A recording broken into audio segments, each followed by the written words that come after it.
Just, listen to what everybody says. Just by showing up and investing, you're predicting the future. So that's what you're doing, Jim. Like it or not, you're predicting the future. Look, I'm in 50%. I'm 50% net long. I was 30% net long. I'm 50% net long. To me, this is about risk management, pure and simple.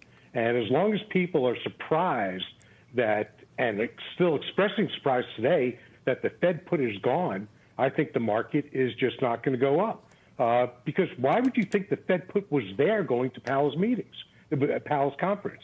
It was lunacy, okay? They're tightening. He cares more about, as I said earlier in the show, earlier before he spoke, that he cares more about the 70% of people in this country that can't afford groceries, that can't afford gas, that can't afford rent. He doesn't care about the 30% that maybe their market, what they had in the market, that valuation goes down to what it was a year ago. Could care less, and that's the right way to look at it, frankly. Now, in terms of energy, it is uninvestable, okay? When you take a look at SLB, SLB, Schlumberger, it's back to where it was in 1997. It's tradable. It's not investable. Never has been investable. It won't be. No way can you compare that to the high-valued companies. I don't mean value in terms of appreciated. I mean 100 times revenue, 50 times revenue. It's not the same. So I'm staying away from those. And in fact, the stocks that I picked, I've done a terrible job. I'm finding it a very, very difficult market to navigate. I mean, I bought more on. Guess what? It's down today. Facebook's up, but I bought more last week at, what, 300? And, okay, so I'm making a little money. I bought some more, Cleveland Cliffs down here. That's okay, and I sold it well, but I'm expecting to lose money on it.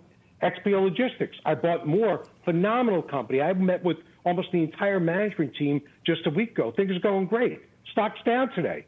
So I'm finding it very difficult to navigate this market. That's going to continue until people realize that they've not seen this cycle before, where you've got a $9 trillion balance sheet that Powell's going to shrink, where you have unlimited rate increases. I don't mean unlimited, but more than we've seen in the last 10, 15 years.